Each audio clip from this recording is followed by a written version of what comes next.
presentarle al licenciado Edgar Macías Gómez, licenciado en Trabajo Social con posgrado en la Planificación Social, catedrático universitario, dirigente del sindicalismo cristiano, director de programa de promoción humana. Tiene varios escritos, alfabetización de adultos nicaragüenses, hacia un trabajo social liberador, etc. Y fundador de varias ONG académicas. Le damos la bienvenida. Un aplauso.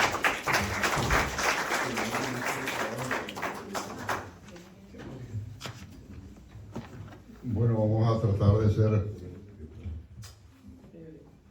lo más resumido posible. Yo les voy a presentar lo que llamamos una visión crítica de la batalla de San Jacinto. Los 14 de septiembre de cada año nosotros los nicaragüenses recordamos este episodio importante de la historia de Nicaragua. La batalla de San Jacinto en una hacienda en la zona de lo que posteriormente fue Managua. Es conocida como parte de la Guerra Nacional, es decir, guerra de todos los nicaragüenses para mantener su libertad. Este año 2025 estamos conmemorando el 169 aniversario de esta batalla. En esta pequeña, gran batalla, fue derrotado un grupo de fuerzas filibusteras que había llegado a Nicaragua, contratados por el presidente interino de Nicaragua de ese momento, el licenciado Francisco Castellón, que murió al poco tiempo de firmar esa autorización, y que junto con el doctor Máximo Jerez eran los principales dirigentes de un partido político que estaban en guerra constante con el otro partido político, como saben todos en la historia de Nicaragua, liberales contra conservadores, y que para tratar de derrotar a los conservadores decidieron contratar filibusteros, mercenarios, para imponerse a los ejércitos de nicaragüenses del otro partido político. Así es como llegaron a Nicaragua los filibusteros, así es como llegó William Walker. No fue una invasión imperialista, como dicen los marxistas, los sandinistas de estos tiempos también, aprovechando el caso para atacar a los Estados Unidos.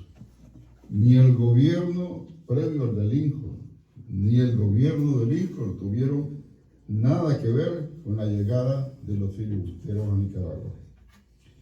Castellón y Jerez firmaron contrato con el estadounidense Byron Ford, el cual a su vez contactó a William Walker, médico, abogado, pastor protestante, es decir, un hombre educado, quien llegó a Nicaragua a la cabeza de una legión de 300 mercenarios filibusteros, de los cuales Byron Ford pasó a ser su lugarteniente. Llegado a Nicaragua, William Walker al poco tiempo engañó, traicionó e incluso fusiló a algunos de los nicaragüenses que le apoyaban cuando estos se arrepintieron de lo que habían hecho. Cole y Walker eran gente del sur de los Estados Unidos y aspiraban a lograr imponer la esclavitud no solo en Nicaragua, sino en Centroamérica, después de ser declarado presidente en suelo nicaragüense, Walker, mediante elecciones fraudulentas. De allí nos viene en parte esta maldición que hemos tenido los nicaragüenses de las elecciones fraudulentas. Los filibusteros se proveían de carne y víveres asaltando las haciendas ubicadas en una zona ubicada entre Granada y lo que después fueron los departamentos de Masaya y Managua.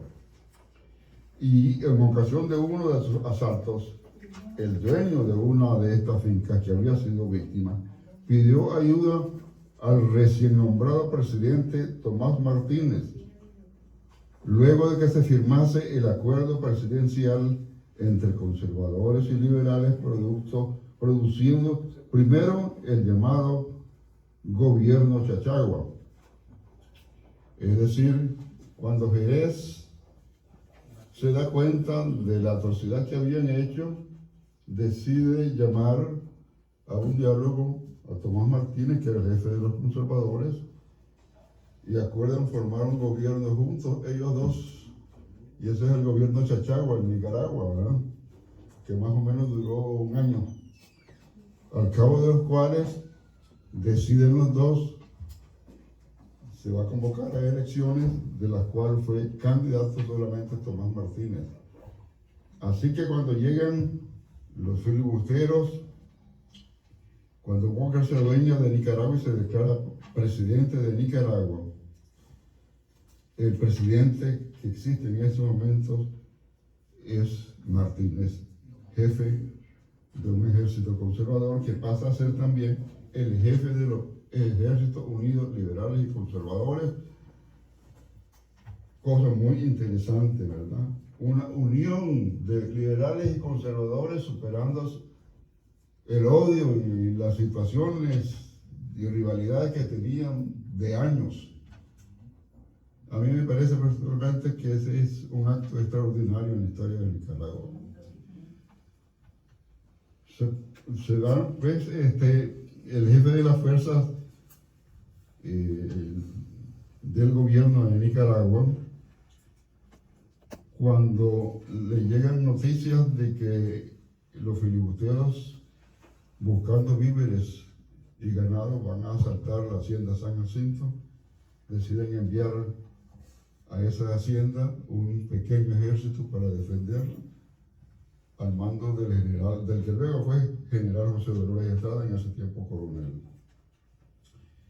El 14 de septiembre de 1856, cerca del poblado de Tipitapa, propiamente en la hacienda llamada San Jacinto, el coronel José Dolores Estrada encabezó la gesta heroica de defender Nicaragua, luego de tener información de un filibustero capturado que dijo que sus jefes asentados en Granada se preparaban para atacar a los soldados nicaragüenses que les impedían el abastecimiento de ganado. La batalla de San Jacinto es considerada nuestra segunda independencia por nosotros los nicaragüenses, porque fue no solo una rara unión de liberales y conservadores, como yo decía antes, sino también una primera instancia de unión centroamericana en contra de una invasión extranjera que ya amenazaba no solo a Nicaragua, sino a los otros países centroamericanos. Una acción que a algunos nos parece a estas alturas extraordinaria también y merecedora de un mayor estudio y reconocimiento, porque es un ejemplo que debiera continuarse hoy en día, es decir, seguir luchando por una unión centroamericana. La derrota de los filibusteros en San Jacinto significó que no solo no pudieron tener acceso a fuentes de abastecimiento y comida, sino que perdieron a sus principales comandantes, incluso a Byron Hall, que murió allí, y la victoria levantó el espíritu combativo de las tropas nicaragüenses y centroamericanos, que a partir de allí adquirieron mayor terreno y mayor decisión hasta lograr sacar a Walker de Nicaragua. El santo y seña de los héroes. Pablo Antonio Cuadra, poeta que ustedes conocen, en uno de sus escritos a máquina,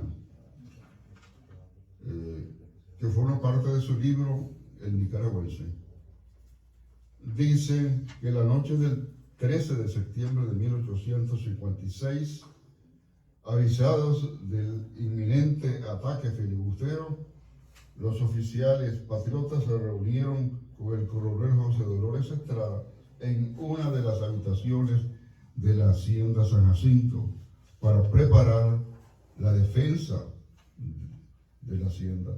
Terminados los planes, los oficiales preguntaron al coronel Estrada, como era costumbre en este caso, cuál sería el santo y seña de la batalla. Hubo un momento de silencio y Estrada contestó con una sola palabra: morir. Dentro de la expectación de esa noche cargada de historia, la solitaria y mortal palabra, dice Pablo Antonio, debe de haber producido un ansioso suspenso. El santo y seña siempre ha arrojado sobre el azar del combate una moneda de dos caras: libertad o muerte, legitimidad o muerte, patria o muerte. Pero Estrada, al filo del héroe, corta la disyuntiva y arroja sobre el corazón de los que van a luchar una sola decisión, o una sola palabra decisiva y cerrada: morir. Comprendieron entonces que la hora de la batalla no tenía alternativa ni regreso al pasado. Estaban de pie sobre la hora cero y todo tenía que comenzar a partir de la total renuncia. Sublime punto de partida del patriotismo nicaragüense, exclama Pac. Solo el que se dispone a morir sin alternativa es capaz de darle toda su plenitud de sentido a la vida. Estrada no se va a las ramas, ni siquiera al tronco, sino a la semilla. Y si la semilla no cae en tierra y no muere, no fructifica. Arrojada al surco de esa hora, pasada de boca a oído de héroe a héroe, se siente que un hálito cristiano preña la terrible palabra. En su mismo holocausto, la semilla se preña de esperanza, extraño destino. En la palabra, todas las generaciones futuras de la patria estaban encerradas en esa semilla. Allí estábamos todos nosotros. Este solo santo y seña que eleva hasta el rasgo de gesta la sobriedad de nicaragüense, agrega Pablo Antonio, bastaría para inmortalizar la hazaña de San Jacinto. Tierra grave y doliente, misteriosa patria, que arrancó a los héroes una promesa mortal. No sea necesaria una vez más la consigna de aquella noche sagrada. Desgraciadamente eso no se ha cumplido. Produzca todavía libertad la hermosa decisión de nuestros héroes, libertad que sensatez y justicia y pan y verdad para los hijos de septiembre. Esta batalla y victoria de San Jacinto fue llamada por Jacques Eliseo Reclus, francés, como el maratón de América. No por sus dimensiones, para sus críticos negativos, fue solo una escaramuza insignificante comparada con la original batalla de Maratón, Grecia, 300 años antes de Jesucristo, donde 10.000 griegos dirigidos por Milcíades el Joven pelearon valientemente en contra de 20.000 persas, impidiéndoles pasar. Se compara a San Jacinto con Maratón por su coraje y lo que significó para el pequeño país nicaragüense que se debatía en las guerras internas y la desesperanza. La victoria mostró a los nicaragüenses que podían derrotar al invasor, aunque estos estuvieran armados con armamento superior y fueran luchadores experimentados como filibusteros que eran. La derrota significó no solo que la gente de Walker no pudo tener acceso a fuentes de abastecimiento y comida, sino que perdieron a sus principales comandantes, incluso Byron Cole. Esto levantó el espíritu combativo de las tropas nicaragüenses y centroamericanas que vinieron de allí recobrando terreno hasta lograr sacar a Walker de Nicaragua. Y cuando este regresó fue capturado por un navío inglés que estaba en el Golfo de Fonseca, y como cuestionamiento a las injerencias estadounidenses en Nicaragua, donde Inglaterra tenía también interés, lo capturaron y lo entregaron a las autoridades hondureñas, quienes lo fusilaron sin contemplaciones. Estudiemos la historia de Nicaragua, de nuestro país. Aprendamos de ella para no seguir cometiendo los mismos errores, especialmente los dirigentes políticos. La consigna de aquella noche sagrada: produzca todavía libertad. La hermosa decisión de nuestros héroes: libertad, que es sensatez y justicia y pan y verdad para todos nosotros que somos sus descendientes. Mientras hacían los preparativos para la defensa y ante esta situación, desde el 1 de septiembre de 1856, el coronel José Dolores Estrada decidió con sus oficiales y tropas enfrentar a los filibusteros, organizando la defensa de la hacienda, tomando en cuenta las características de la zona, la fuerza propia con la que contaban, los armamentos y municiones de que disponían. La defensa de los nicaragüenses ante las tropas del filibusterismo fue realizada además con la ayuda de una compañía de 66 indios flecheros de Matagalpa, aunque en el parque de Estrada, en el parte de guerra de Estrada, no se mencionan a estos indígenas.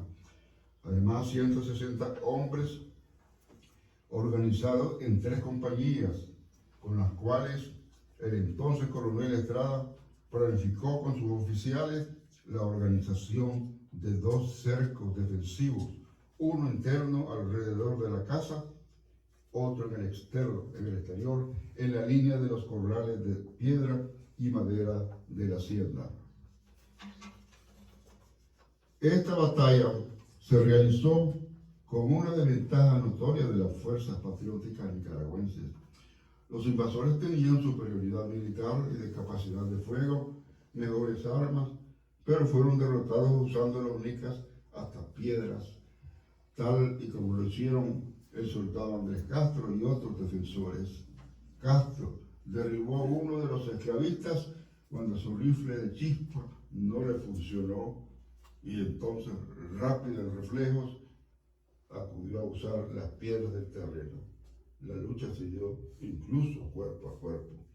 Si se lee el parte de guerra de Estrada sobre la batalla, verán que fue una lucha muy desigual, pero valerosa e ingeniosa de los nicaragüenses, uniendo fuerzas indígenas, mestizos y blancos, o sea, aborígenes y descendientes de criollos, en una acción unitaria extraordinaria.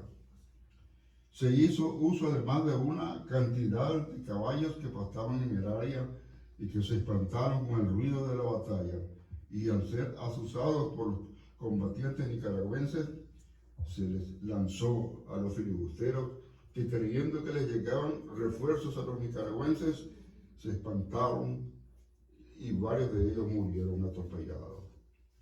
En esa batalla, en ese choque que algunos llaman escaramuza, ya vimos que murió el coronel filibustero Byron Cole, segundo al mando de Walker, y quien salió huyendo cuando vio perdida la batalla, y en su huida se perdió en el camino y fue abatido cerca del entonces poblado de Tipitapa por campesinos que participaban del encuentro.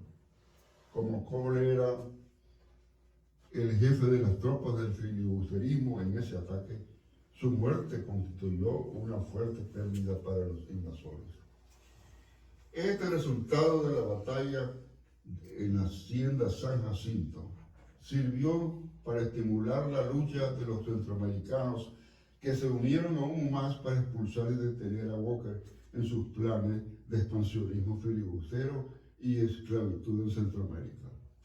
El coronel Estrada, por sus relevantes méritos, especialmente por las acciones en San Jacinto, fue ascendido el 25 de junio de 1857 a general de brigada, siendo así uno de los pocos generales de verdad que ha tenido Nicaragua. Y vean cómo son las cosas. El general Martínez, en ese momento presidente de Nicaragua, en su primer periodo, despojó a Estrada de su rango de general que él mismo le había dado, porque este que era su compadre no estuvo de acuerdo con que él, Martínez, se reeligiera. En Centroamérica, Nicaragua es el único país del Istmo que recuerda lo sucedido el 14 de septiembre de 1856. Y a nosotros los nicaragüenses nos han enseñado su valor histórico que llevamos siempre en el corazón. En los otros países de la región se conmemora el 15 de septiembre como el Día de la Independencia de Centroamérica del colonialismo español que se dio en el año 1821. Nosotros también lo celebramos, pero también consideramos que la victoria en San Jacinto fue el inicio de una segunda independencia, porque de haber triunfado Booker en Nicaragua, se abría el camino hacia la conquista de Centroamérica. Si ustedes leen el parte de guerra de Estrada sobre la batalla, verán que fue una lucha muy desigual, pero valerosa e ingeniosa de los nicaragüenses. El ejemplo de Andrés Castro, cuando usando piedras para defenderse, nos hace ver que el arrojo y la ingeniosidad, la valentía, el amor patrio, constituyen características legendarias del nicaragüense. Algo que ahora nos está haciendo falta especialmente a los actuales dirigentes políticos democráticos. Sin embargo, debemos señalar una falla pedagógica que hemos tenido en todos estos años. Tal es la falta de autocrítica sobre la forma en que llegaron los filibusteros a Nicaragua. Una crítica a los causantes de haber llevado contratados, porque no llegaron solos. Se pasa por alto la acción de dirigentes políticos de ese tiempo, causantes de esa invasión filibustera, mostrando ser políticos que no se detuvieron ante nada con tal de hacer prevalecer sus ambiciones, basado en la máxima maquiavélica de que el fin justifica los medios.